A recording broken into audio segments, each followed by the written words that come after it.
La presenza è qualcosa di molto importante, che non possiamo dare per scontato. La danza ci porta a ragionare sulla presenza. Che cosa è visibile, ma anche che cosa è invisibile, soprattutto per la danza Buto e per il mio modo di intenderla. Oggi vi presento Spring of a Dancer, che è un piccolo video di 14 minuti che nasce dopo un percorso di molti anni, in particolare legati al lutto. Nel 2021 ho perso la persona più cara al mondo per me, quella che mi dava orientamento nell'esistenza, che era mia mamma, e da lì è partito un percorso. E mi sono accorto che danzavo la morte da tantissimo, da quando ho iniziato a fare danza Buto nel 2014, perché la danza Buto parla molto di morte. E anzi, Tatsumi Hijikata, il fondatore, dice che il danzatore Buto è un cadavere, un corpo morto che si tiene disperatamente in piedi. Ma io che cosa ne sapevo della morte? Niente, forse non ne so niente ancora adesso.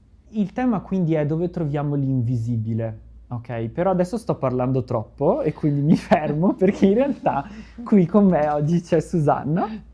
Susanna è la mia docente di bioetica al Master in Counseling Filosofico di Torino e dato che il senso di tutta la mia performatività, di tutta la mia ricerca è filosofico, quale migliore occasione per questa presentazione per fare un dialogo con una filosofa? Anche tu comunque sei filosofo in qualche modo, no? Quindi è una condivisione, no? di tematiche che secondo me ci condurranno in questa chiacchierata in modo molto forte. E partirei però da una cosa, siccome allora tu hai una domanda che continua nella tua ricerca, no? Nel tuo percorso di ricerca, che è: che senso ha danzare oggi, giusto? Sì. Ok. E quindi questa domanda mi ha fatto trovare una delle possibili risposte, perché come ben sappiamo la filosofia apre più domande, no? Che dare risposte, però in una frase di Novalis, quindi siamo all'inizio del romanticismo, che dice: soltanto un artista può indovinare il senso della vita, no? Una frase che mette proprio insieme l'arte e il senso, no? Quindi che senso ha danzare oggi? Quindi un po' il tuo percorso di ricerca si snoda, no? Lungo questa domanda. E come hai diciamo impostato proprio questo percorso di ricerca sul senso, no? Perché la filosofia ruota attorno alla domanda di senso e alle domande di senso. Come l'hai un po' strutturato questo tuo percorso di ricerca proprio? È una domanda bellissima, perché grazie, e perché che senso ha la danza oggi? Io me lo sono chiesto e penso se lo siano chiesti anche i fondatori della danza Buto, perché quando è nata questa danza, e questo ci porta a temi molto attuali, quindi un contesto di guerra, e negli anni dovete pensare al Giappone degli anni 50 e le 2 bombe atomiche sono state lì e l'impatto di questo, che poi ha influenzato l'Occidente, e anche la questione dei diritti umani dopo, quindi sono grandi le questioni che sono emerse anche da quell'enorme lutto. E gli artisti si ritrovavano un Oriente, un Giappone che inseguiva il capitalismo occidentale, in qualche modo veniva imposto, no? O molto sentito, però c'erano degli artisti che non lo sentivano e volevano delle alternative. La danza Buto in questo senso è la ribellione della carne, è un corpo che si ribella contro le norme, le convenzioni e quel mondo capitalista patinato che ognuno finisce per desiderare, no? Come modello di benessere e felicità. Mette in discussione quello, e come lo mette in discussione? Portando il cadavere che si tiene disperatamente in piedi, quello che nella nostra tradizione è il memento mori, la meditatio mortis. E io mi sono chiesto, ma io non sono giapponese, primo, e sono italiano e ho una cultura, e arriviamo un po' al tema anche dell'alchimia, no? Ars Homo Totum Requirit, no? Che è il titolo di Bene. questo incontro. E quindi che cosa ci faccio con la danza butto? C'è un po' anche la consapevolezza di mettere i piedi su un territorio che potrebbe non essere il tuo.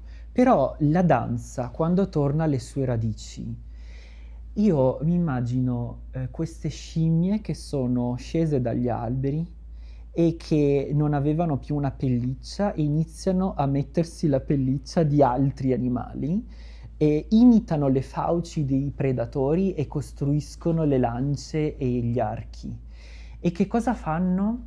Si ritrovano attorno al fuoco con delle pelli tese, i tamburi, fanno musica e danzano e raccontano storie forse, ma forse ancora prima della parola c'è già la danza e la musica. E noi non lo sappiamo questo, però che senso ha danzare? Io credo che ci siamo persi qualcosa. E c'è forse che abbiamo perso il rapporto con il sacro, sì e no, dobbiamo capirci che cosa intendiamo per sacro. E la danza però ci riporta là. E se non ci riporta là, forse si perde le sue origini. E forse mi viene da dire abbiamo perso anche forse il legame con il corpo, Eh, no? La tua danza è una danza che mette tanto in primo piano il corpo, con una, in qualche modo mostrando anche un'imperfezione, no? del gesto che pur essendo comunque tecnico è un gesto di spasmo, di dolore, di fatica talvolta.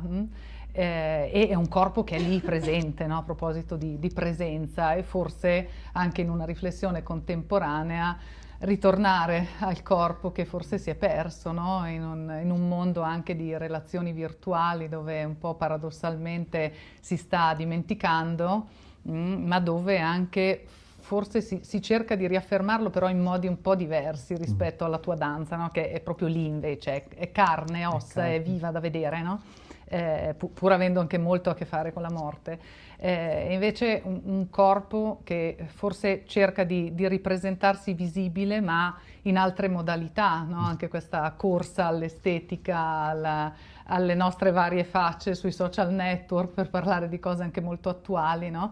Però forse servirebbe, oserei dire, un recupero di quel corpo lì, sì. no? Mostrato anche in tutta la sua fragilità, nel suo dolore, nella sua imperfezione. Sì. Un corpo che forse talvolta, almeno io poi parlo anche un po' del mio ambito, no? Nel mio ambito, un corpo che spesso è segnato da malattia, no? Dalla fragilità in senso ampio, e forse è un qualcosa che insieme ad altro che tu dicevi si sta un po' dimenticando, no? Questo è fortissimo per Tatsumi Hijikata e per Kazuo Ono.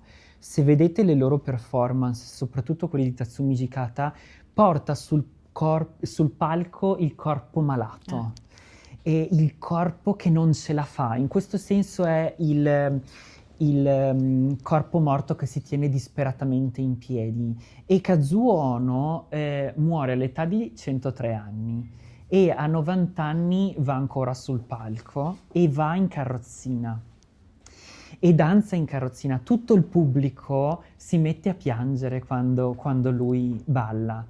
E quindi cosa può un corpo anche nella sua fragilità?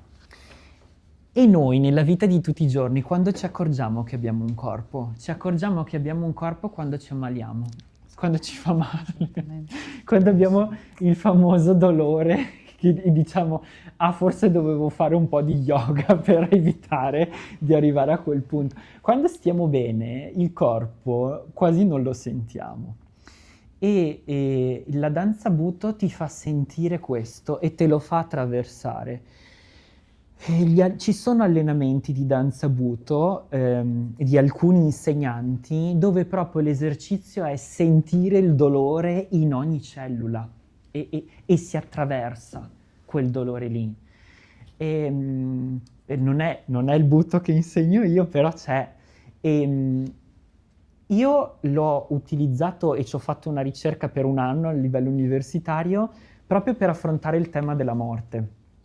E Spesso noi rimaniamo senza parole di fronte a questi temi qui e la psicologia non sa come affrontare questi temi.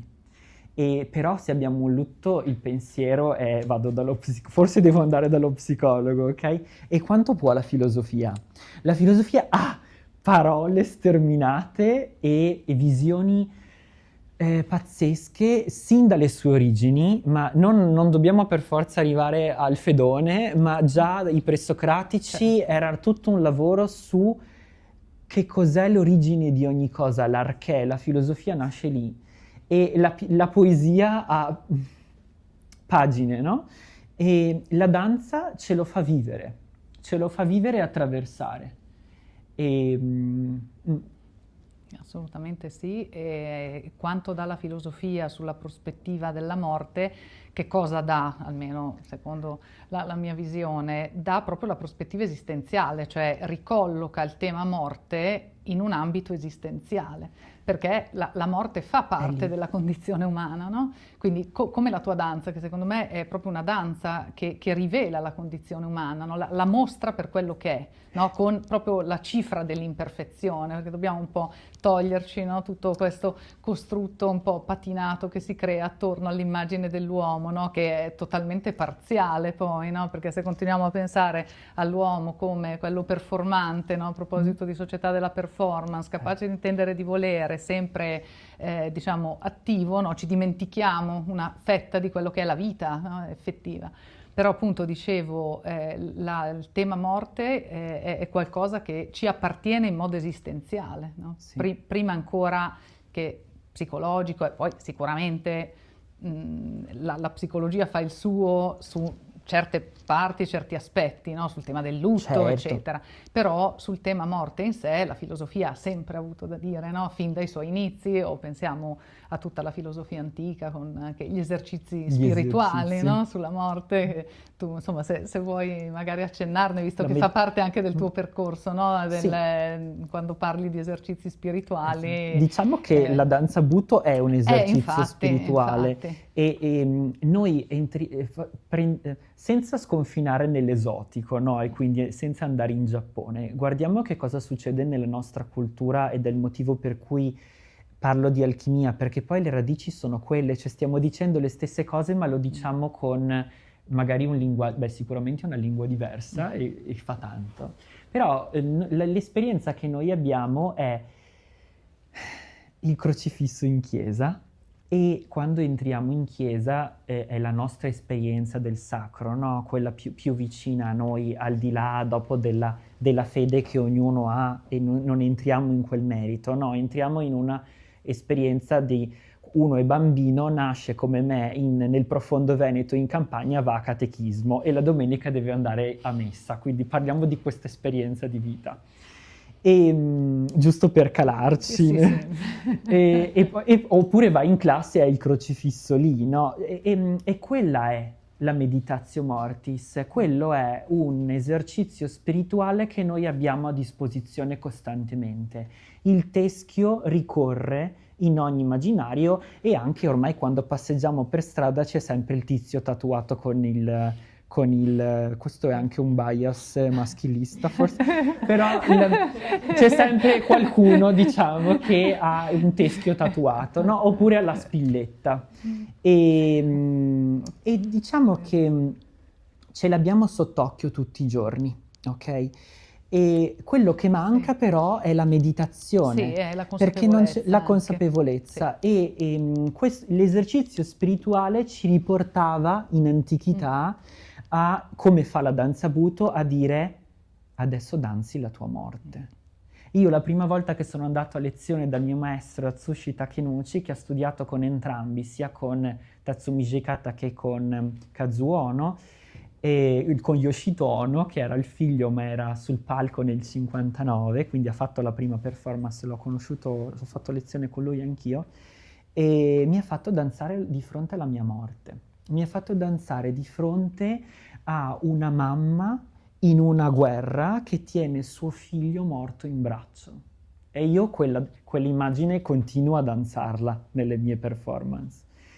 E quello è l'esercizio di morte, trovarsi lì e confrontarsi con quel pensiero. E se non ci confrontiamo con quel pensiero, siamo vivi?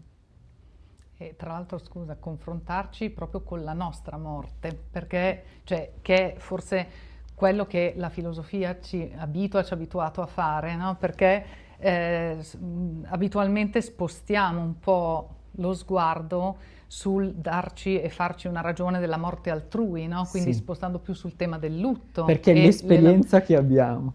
Esatto, cioè, perché noi vediamo l'altro che muore, ma facciamo magari più fatica a spostare di nuovo lo sguardo su di noi e pensare alla nostra, no, di morte. Sì. Io faccio esempi anche molto pratici che riguardano la mia materia, per esempio uno dei temi di bioetica che ormai è in discussione attualmente sono le disposizioni anticipate di trattamento, no? Che è la possibilità che ognuno di noi ha di scrivere le volontà che riguardano la sua morte, no? Quindi anche una compilazione di un documento di questo tipo ci mette davanti al pensare alla nostra morte, che non è più l'elaborare la morte di qualcun altro, no? Proprio il riportare lo sguardo su di noi, sé. no? Sul sé, che è quello che un po' anche questa danza continua a fare, proporre esatto. in modo molto forte.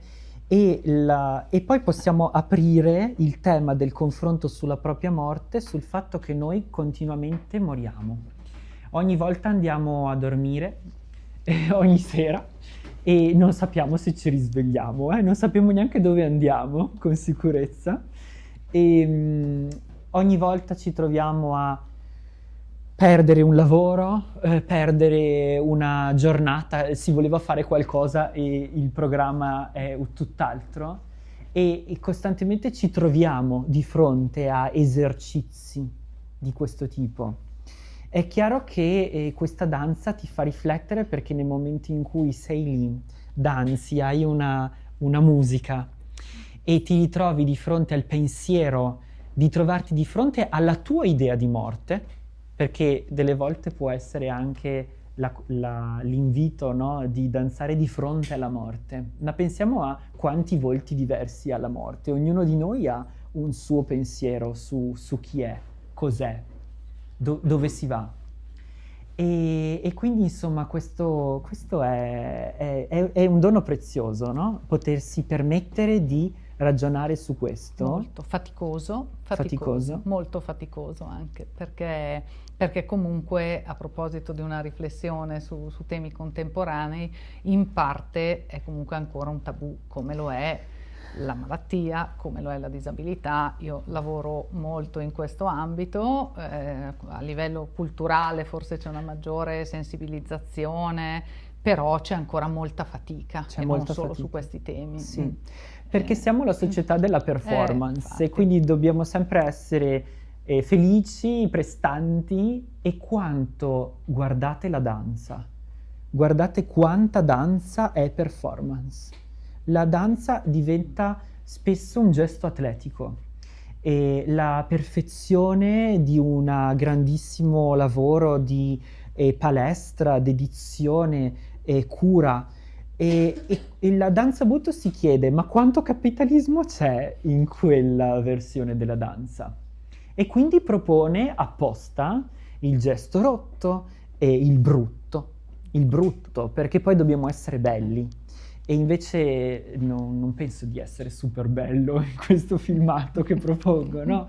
E anche lì il fatto di dire: ci si dipinge totalmente di nero, ci si dipinge totalmente di bianco, la mimica facciale è destrutturata, non è la ricerca di un gesto sociale, di una comunicazione di qualcosa che passa e quindi in qualche modo deve ammiccare. È quasi la ricerca del contrario. Il contrario, sì. E questo può provocare, cioè, sì, sicuramente provoca, ecco, senza dire cosa, no? Poi magari, insomma, non so se tutti l'abbiano visto, comunque è molto interessante, sarebbe anche capire, no, cosa suscita anche un singolo fotogramma, no, della tua danza, perché ognuno di noi, penso, possa reagire in modo diverso, no? Dall'essere sorpreso, anche dall'essere incuriosito, o non so, può anche appunto scontrarsi con un'idea che non è quella della bellezza, no? Sì. Poi ognuno di noi ha la C'è sua chi mi idea ha di detto bellezza. che è profondamente angosciato da... Vedi, infatti, ma perché non siamo abituati, no? Mm, mm. E anche questa cosa che io trasporto sempre un po' nel mio mondo, è qualcosa che crea comunque a volte una fatica, no? Il confrontarci con l'altro che non è bello, non è perfetto, no? Io lavoro con gli operatori sanitari e spesso la fatica principale è proprio confrontarsi con questo, diciamo, diverso, no? Anche del corpo, no? Con un corpo che muta, che cambia, che tra l'altro diventa e rimane spesso l'ultimo ancoraggio a quello che è la persona, no? Pensiamo a tutto il tema delle malattie neurodegenerative, le gravi disabilità, gli stati vegetativi, no? Cioè il corpo dice ancora di quella persona, è l'aggancio anche se è un corpo deformato, mutato, cambiato, che ci dà anche fastidio. Perché poi anche, ecco, facciamo secondo me anche molta fatica a buttar fuori, sembra quasi una vergogna, no? A buttar fuori anche le emozioni negative che ci vengono dal venire in contatto con questo che è brutto, cioè, sì, no? È brutto, faticoso, però c'è, e questa danza non lo nega, anzi lo mostra, no? Palesemente, quasi sfacciatamente, in modo molto delicato, ma anche sfacciato, no? Allo stesso tempo. È quello, mi devi guardare, adesso tu mi devi guardare, è così, sono così, no? Ed è questo che credo sia catartico, perché quando penso che ci sia una sorta anche di responsabilità dell'artista a proporre una certa cosa, quindi la forma diventa artistica quando non è aggressiva, no? O comunque c'è anche l'aggressività nella possibilità. Ci sono anche degli artisti molto, molto diretti, no? E ecco, forse io ho un linguaggio leggermente più contenuto, il mio butto è anche molto statico, molto ieratico, perché la mia più grande passione è rivolta verso la trascendenza, no? Quindi c'è questo movimento di liberazione, però quello che riconosco è la capacità del fatto che questa danza può essere uno strumento catartico per chiunque, anche quando non sei artista, soprattutto quando non lo sei. E ho avuto l'occasione di testarlo dai 10 anni di età agli over 60, quindi è stata testata con tutti, tutte e tutto, ed è una danza, ed è quella la liberazione, perché si capisce che va alle radici dell'umano, in qualunque fase della vita, e restituisce. È stato pazzesco. Io vi racconto brevemente il laboratorio che ho fatto con queste due classi elementari. Una aveva avuto un lutto, ma entrambi erano stati impattate da questa cosa. L'insegnante aveva fatto un bellissimo lavoro. All'interno del lavoro che è stato fatto con le classi c'è stato un laboratorio di danza Buto con me, dove i ragazzi di 10-11 anni, in totale erano 40, li abbiamo divisi in due gruppi, e prima hanno fatto ricreazione, ovviamente, si sono sfogati. Poi l'insegnante è stata bravissima, li ha fatti entrare in silenzio in palestra, c'è stata una mia piccola performance davanti a loro senza dire niente, poi ci siamo messi in cerchio, abbiamo parlato del lavoro che avremmo fatto e poi hanno danzato. È stato fantastico vedere i bambini fare le facce del Buto, perché avevano visto ovviamente la performance. E questa cosa mi ha colpito tantissimo, ovviamente chi più chi meno, no? Ognuno ha danzato il suo Buto. La cosa bella è che questi workshop vengono proposti e io dico sempre non c'è il movimento giusto, non c'è il movimento sbagliato.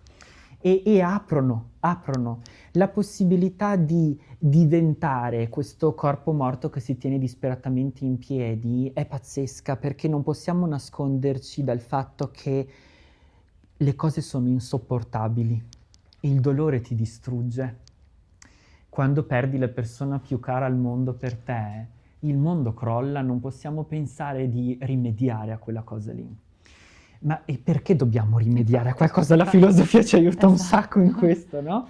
E anche qui la ricerca del rimedio, della cura, di tornare a stare bene, È una cosa un po' occidentale troppo occidente, no? Un tema, è vero, Occidente è un grande troppo tema. occidente. Sì. E la ricerca della Grande performance. Questa danza ci invita a stare, però non possiamo nasconderci, non possiamo dire che riusciamo a stare nel dolore. Quando soffriamo vogliamo solo che ci venga fatto il farmaco e che noi non riusciamo a non soffrire più. Arriviamo a desiderare di morire a un certo punto. E questa danza ci dà un'occasione di attraversare questi temi che sono difficilissimi con un linguaggio che ci permette di gestirlo. Che l'attraversare lo stare, la difficoltà vera, no? Io credo sia proprio anche una messa alla prova di sé, no? E a proposito del sé, mi viene in mente anche un altro tema molto filosofico che apre questa danza, cioè il tema dell'identità. A un certo punto nel video c'è questa immagine del serpente, no? Della rottura della pelle, il tema della pelle e dell'identità, che insomma è un'altra istanza, cioè, no? Della ricerca, sia filosofica sia della ricerca di ognuno di noi. Uroboros, nel linguaggio alchemico, questo drago serpente che si morde la coda, non si sa se si sta partorendo, se si sta mangiando, dov'è il confine tra la vita e la morte. E questo tema è fondamentale proprio perché ogni morte in realtà è un ripartorirsi. E l'identità cos'è? Perché quando danziamo, allora, ho scritto un libro alla fine del master in pedagogia dell'espressione che ho fatto qualche anno fa a Roma e mi sono chiesto, ho fatto un percorso di 1 anno in pedagogia dell'espressione e mi sono chiesto, ma che senso ha parlare di pedagogia dell'espressione in uno stato che non permette la libertà di espressione? Era il 2017. E non possiamo nasconderci del fatto che non tutti siamo liberi di esprimerci, ok? E nel momento in cui ci vogliamo esprimere, dobbiamo fare i conti con lo sguardo che ci guarda. E quindi che cos'è l'identità in tutto questo? Qualcosa di difficile che è una performance forse ogni volta, che deve scendere a compromessi tra qualcosa che sentiamo dentro e che cambia in continuazione, e anche l'immagine che ci restituiscono gli altri. Sì, perché poi il tema è proprio l'intersoggettività, il riconoscimento, altri grandi temi filosofici e etici, no? Alla fine, anche quando non siamo in mezzo agli altri, no? Siamo in relazione, no? E questo già essere in relazione ci mette in condizione di posizionarci in un certo modo e di mostrarci in un certo modo, no? È molto difficile mostrarci per quello che siamo, no? Tant'è che spesso si dice mi mostro come sono realmente soltanto con, non so, la persona amata, il miglior amico, la migliore amica, no? Proprio perché implica una difficoltà effettivamente, e quanto è forte il tema della costruzione dell'identità e di sé, no? E quanto diventa interessante nel Butto, ecco. Perché nel Butto, se tu esprimi te stesso, non stai facendo Butto. Ecco. E il Butto nasce nel momento in cui tu hai imparato a scomparire. È l'unica cosa che insegno alla fine nei miei workshop, perché è la cosa che io reputo più interessante. Perché si dice che nel Butto non è intanto il danzatore non deve esprimere proprio niente, perché non è una danza di espressione, nasce proprio contro la danza tipica occidentale che deve esprimere il sé. E nel momento in cui tu togli tutto, in quel momento lì affiora qualcosa, e affiora ciò che deve essere.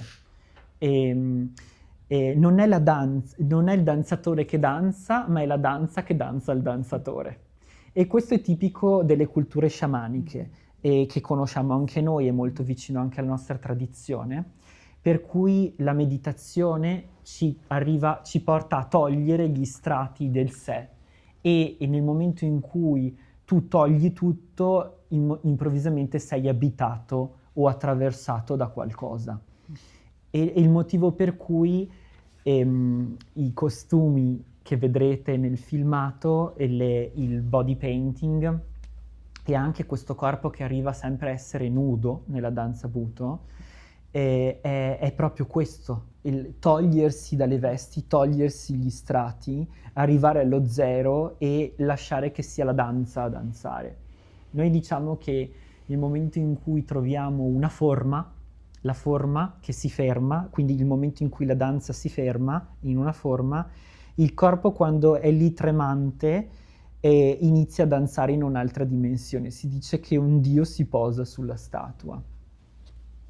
Anche perché pensavo anche alla difficoltà del togliere, no? Quindi cioè, siamo in una società del mettere cose, no? Continuiamo a mettere cose, anche a metterci cose nella vita forse, no? Anche, cioè, mi viene in mente anche la missione un po' sociale di questo tipo di danza, no? Come gesto rivoluzionario che riporta al fermarsi anziché al fare, no? Quindi anche qui forse è una grande sfida proprio quella del togliere, no? Sì. Perché siamo abituati a costruirci cose, no? Sempre cose da fare, mondi da esplorare, identità da metterci, no? E io vedo anche molto nelle realtà dei social network come siamo impegnati a dare un'immagine di noi stessi, una forma, anche quando solo scegliamo l'immagine del profilo, no? In un social, comunque già ci stiamo mettendo delle cose, no? E invece questa danza forse ci riporta quasi a un annullamento di tutto, no? Di quello che noi siamo, per forse ricostruirci e riconoscerci da un po' da zero, che è un lavoro faticosissimo però, cioè, quindi non finisci mai. Esatto, perché poi quello è il tema, no? Come un po' la ricerca in filosofia, come le domande che la filosofia apre, eccetera. Però forse secondo me siamo un po' tutti chiamati a fare una ricerca su di noi che non finisce mai, no? Anche perché cambiamo, cioè noi cambiamo sempre, e anche questa cosa forse è un po' difficile da accettare, no?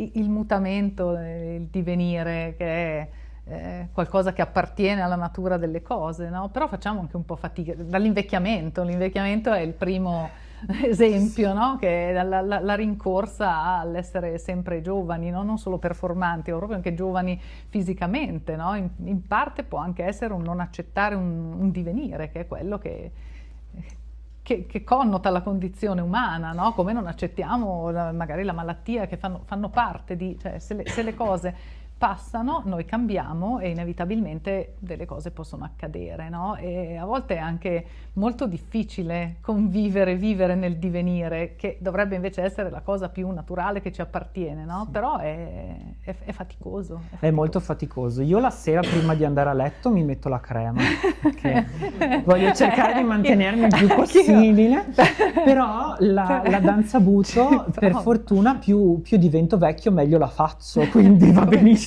così.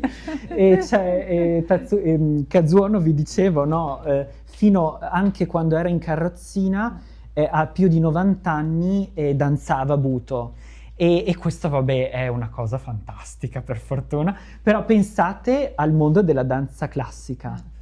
E appena perdi la forma, non hai la linea, ma forse non hai la levazione per fare il salto giusto, no? Anche se mantieni l'elasticità. E quindi questi sono due mondi che in questo senso si scontrano molto. E non c'è un canone nel Buto, no? E se invecchi... quanto bello è quando io mi diverto un sacco quando danzo, perché delle volte mi riconosco proprio che sembro vecchissimo quando sto danzando, e poi divento quasi un feto, e c'è la parte giovanile che ti torna a far giocare con i castelli di sabbia al mare, no? E questa è una possibilità bellissima che ci permette la danza, e ti libera proprio. Poi c'è il grande tema che ricorre spesso anche, per esempio, con gli allievi che mi seguono da tanto tempo, e quando ci si allena tanto si sente quasi uno scarto tra quello che si prova e la liberazione durante la danza e la vita di tutti i giorni, che invece ti porta ovviamente a desiderare di comprare quell'oggetto, desiderare la camicia argentata piuttosto che la crema per togliersi le rughe, no? E questa cosa qui è interessante perché il Buto poi in realtà ti invita a stare anche nella contraddizione. Certo. Mm. E credo sia anche, non lo so, però credo sia anche faticoso, magari per i bambini meno, però sono fantastici. infatti, invece no, nei gruppi di adulti io mi immagino, no, anche il momento di rottura in cui finalmente tu dai, no, le istruzioni per cominciare a praticare questo esercizio spirituale, quanto però possa essere un po', no, spaesante, un po' difficile, o invece hai trovato subito una... Di solito c'è una grande liberazione, ma perché la gente sceglie di venire, e quindi quando le persone scelgono di Quello è venire vero, sono già predisposte, spesso vengono da percorsi in realtà, quindi vengono da percorsi di meditazione, da un percorso almeno di ricerca di sé, e quindi in questo senso c'è molta autoselezione. Qui possiamo tornare un po' all'inizio, cioè la domanda sul corpo: quanto siamo abituati a usare questo corpo? E quanto siamo costretti, perché mi è capitato, come capita a tutti, di fare la festa in discoteca e ballare, ma è ballo quello.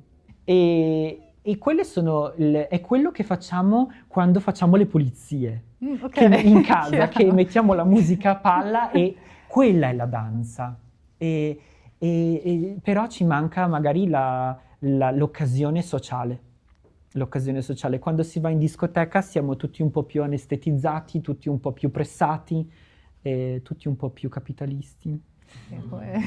Cioè, è proprio difficile a volte, anche perché chi magari anche lavora, io penso sempre, no, ai miei ambiti più sanitari, diciamo, chi lavora col corpo altrui prendendosene cura, però che già è comunque molto difficile, no? Già il salto tra la teoria e la pratica, per esempio, è faticosissimo, però molto spesso ci si rende conto di non saper lavorare col proprio, no? Cioè di non confrontarsi in percorsi, questo è uno dei tanti, no? Sì. Quasi come se noi fossimo altro, no? Perché c'è anche un po' questa fatica, secondo me, di quando guardiamo il mondo, guardiamo gli altri, di ragionare un po' come se noi non ne facessimo parte, no? E anche su tutto il tema del giudizio, anche i temi sociali che hai toccato prima. E anche questo forse, anche questa è una cosa che questa danza permette, no? E finalmente guardare il nostro corpo, guardarci, guardare noi anche come corpo tra altri corpi, ma iniziare a conoscere il nostro, no? E accettare anche qualcosa che non va, che stride, che stona. Questo è un temone. E chiudo l'argomento che avevo iniziato proprio su questo, perché vi dicevo, non vi ho detto com'è finita, vi ho detto che mi sono chiesto come mai non abbiamo la libertà di espressione, che cosa ho fatto alla fine di questo master. Ho scritto una tesi che poi è diventata un libro, La danza di Eros e Thanatos per una pedagogia queer. E effettivamente mi sono accorto di una cosa, che se io mi metto una gonna e vado sul palco, come c'è in questo filmato, e nessuno mi dice niente, perché sono un artista, e in quel momento nessuno mi dice niente. E anche se io vado in giro con un abito elegante, ma sto facendo una performance improvvisata in centro a Venezia, l'abbiamo appena fatto, e nessuno ti dice niente, perché subito contestualizzano che è un linguaggio artistico. Ma se io mi metto la stessa gonna per andare al lavoro, succede un possibile disastro per la mia psiche almeno. E quindi questo mi ha colpito tantissimo, perché io socialmente, le persone che mi conoscono anche il lavoro sanno che faccio un certo tipo di lavoro artistico, e mi posso permettere anche al lavoro di dire certe cose, di vestirmi in un certo modo, ma mi viene riconosciuto come status. Ci sono un sacco di persone invece che non possono fare neanche un'unghia magari di quello che io mi permetto di fare, e si sentirebbero di farlo, però non possono farlo. E quindi il workshop di danza Buto è uno spazio sicuro in cui poterlo fare, e la performance, cioè arrivare a poterlo fare di fronte a un pubblico. Io ogni tanto mi chiedo, ma Damiano, ma ti rendi conto che tu alla fine di ogni performance ti trovi in mudandetta di fronte alla gente? Okay. Però non lo vivo come uno spogliarello, e neanche la gente lo vive, perché lo contestualizza all'interno della cosa artistica. Ma credo che mi faccia un sacco bene avere l'occasione, come persona, mi fa un sacco bene avere l'occasione di denudarmi di fronte alla gente. C'è questa cosa, l'ho sempre fatto inconsapevolmente, però riflettendoci, scrivendo il libro, mi sono accorto di quanto sia terapeutico, perché ti senti visto, riconosciuto in qualche modo e accettato per quello che sei, anche se sei accettato all'interno di un momento artistico. Però è un'esperienza che, se non la fai, ti toglie qualcosa, ti perdi qualcosa. Possiamo dire che per fortuna ci sono questi spazi per poterlo fare, no? Anche se a un certo punto tu nel tuo percorso di ricerca parli di questa danza come gesto inutile, no? Il tema dell'inutilità. No, perché hai appena detto invece, no, quanto è utile, perché rappresenta un momento per forse riprendere la nostra identità, però allo stesso tempo tu parli di danza inutile, di gesto inutile. In che accezione? Perché è molto curioso, no? Interessante capire perché forse dobbiamo tornare all'inutilità. L'inutilità è fondamentale nell'arte. Noi oggi siamo immersi in qualcosa di profondamente inutile, ok? Ogni volta che quando guardiamo l'arte contemporanea, per esempio, il primo pensiero che può capitare di fronte all'orinatoio di Duchamp è questa cosa assolutamente inutile, e lo è. E lì era voluto a inizio Novecento. E oggi siamo abituati in un certo senso all'inutile, perché lo vediamo spesso, però in realtà ogni gesto quotidiano mio almeno è votato all'utilità. Cioè io mi chiedo sempre, ma questa cosa mi interessa o no? Ha senso per il mio percorso o no? E la danza Buto ci invita ad abitare invece qualcosa che proprio non ti interessa per niente. Vi porto il mio esercizio preferito, io vi consiglio di farlo. Questa sembra una follia totale e quindi proprio un'inutilità, però io vi assicuro bisogna farlo nella vita. E si va in montagna d'estate quando i letti dei fiumi sono totalmente seccati. Meglio se ci sono grandi pietre e piccole pietre. Volendo ci si può anche togliere quello che si vuole togliere del proprio vestiario, ci si sdraia sulle pietre, si comincia a rotolare e a danzare sulle pietre. Uno dice: è impossibile, mi faccio male dappertutto. Vi assicuro che non si fa. Ovviamente c'è tutto un lavoro che parte dal respiro. Bisogna prendere il respiro della pietra, e io mi sono trovato a fare un'ora di danza rotolando sul letto del fiume, e uno passa e dice: ma questo qui poverino è fuori di testa, cioè sta facendo una cosa totalmente inutile, eppure quanto ti dà. È anche quello faticoso, una parola che continua a tornare, faticoso, ma secondo me è proprio perché è un termine con cui dobbiamo armonizzarci meglio, no? Cioè è anche faticoso a volte avere la consapevolezza di star facendo qualcosa che effettivamente non serve, proprio perché siamo abituati, anche col nostro tempo, no? Il tema del tempo. Che tra l'altro mi viene in mente... Seneca mi viene in mente, mi si aprono mondi, però... Mi viene in mente che Aristotele dice che la filosofia non serve, e dice che non serve perché non è serva di nessuno. Io direi che questa è la conclusione perfetta. Grazie. Grazie.